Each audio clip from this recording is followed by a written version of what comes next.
Today, at our Getting Real with the Misfits segment, we're talking about saying no.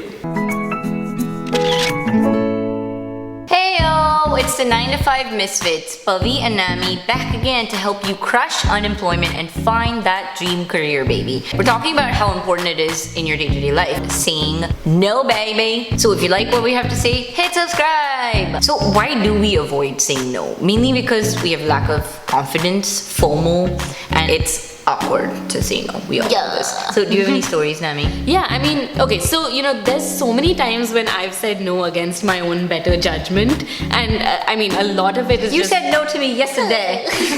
That's you.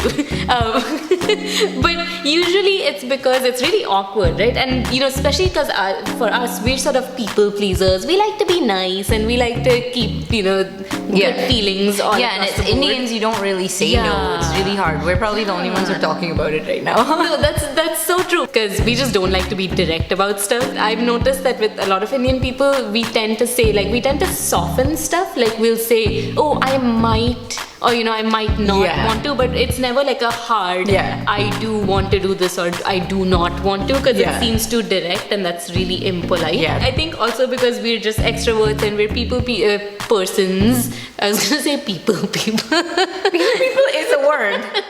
So because we're people persons, it's much harder, right? And it's also that professionally, we don't want to burn bridges, or we don't want to feel like FOMO. So for me, when I first started as an entrepreneur last year, when we started FLD, obviously I didn't know what I was doing. So I thought that I should go join all these groups and do everything and attend every event and meet everyone. And so I knew after a point, I started catching on that dude, this stuff is not adding value at all. It's just ladies cackling. Yeah, it just wasn't, and I hate to be mean, but it just it was this event, it was this group that seemed like it was mostly pyramid scheme people. No! And so there was just not a lot of legit entrepreneurs in there, and I wasn't gaining a lot of knowledge or a lot of solid tips. Yeah, something that you could use. Yeah, right? So at some point, it had to come to a point where I had to just be like, dude, this is not working out. This is a waste of your time. You could be spending this time doing something way more valuable or paying for a course. Oh yeah, the same thing happened with me. So when I took my internship last year after quitting being an engineer, getting laid off, I didn't want to go back to engineering. So I thought I'd go into marketing. And this internship offer that I got was great. It was in a startup. It was biz development intern. But over time, I realized that one, because I'm not 18, I can take on more tasks than a regular intern could. So I was taking on more tasks, but they became so menial. A lot of the stuff I was saying yes to was stuff that I wasn't learning. It was just because I was more efficient than a 16-year-old intern. So it just kind of sucked because I didn't learn anything in the process. I was like, this isn't effective use of my time. I don't know how to say no, is why I'm I'll just keep doing it because I can. So it's professionally, you feel professional FOMO, and that's serious. You're I gotta do everything, but if you're not getting enough out of it, it's time to learn to say no. So I didn't still say no. I just was done with my internship and I was like, bah.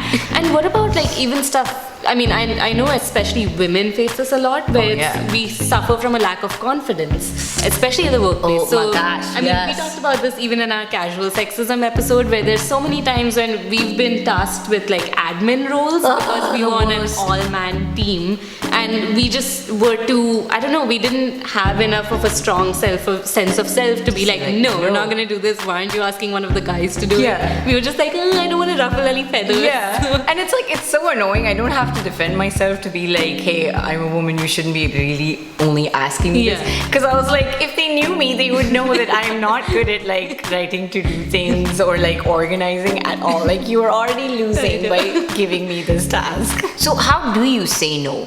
The three things that we talked about was you have to be firm and honest.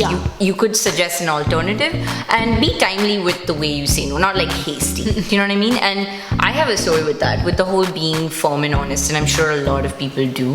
And as coaches, we struggle with that a lot because we have a lot of people who, friends and family especially, would want free coaching, and they'd always be hey, can you coach us? Can you coach us? And they wouldn't even ask that you need to, there's a point that you have to pay for this, but we like struggled initially with saying no, but now we've learned to be a little more honest. Instead of being like, no, never, we don't have time for this, we start framing it in a different way. But in the end it just means no, because we were like, hey, we'd love to help you out, but we have to use our time effectively, and now we're using our time for paying clients versus free clients. So then they get an idea that, okay, I am encroaching in a territory that, like, okay, it's a paid space, I am getting something out of this. So it's a nice way to say no, but at the same time you're not burning any bridges. Yeah, that's a huge one for like new entrepreneurs. Yeah, and as Indians too, like they just, I know, they just don't get that you have to pay for this service. So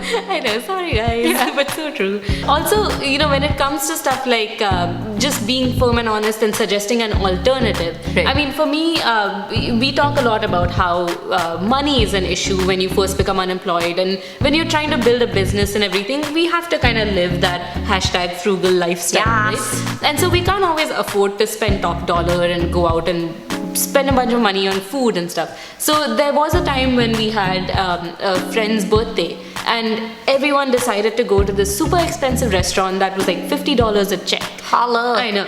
And now I'm not cheap, but it's just that I'm frugal and I want to spend my money wisely, and this was a place that I wasn't really gonna eat a lot at, because it was just like meat on meat, and I don't eat that much meat, and so I just didn't find it to be very worthwhile. So I told them that I'll come for this birthday, I'll gladly pay the bill for the person whose birthday it is, but I'd really appreciate if we didn't split the bill.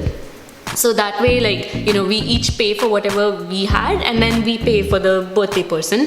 And so that way, it was easy for them because I gave them an alternative and didn't just say, no, I don't want to come. This sucks. And you don't want to miss out either, right? Yeah. So it's like, it's always good to do that. Yeah. But yeah, we'd love to hear stories from you guys if you've experienced this, or if you've actually crushed saying no, because that is definitely a skill.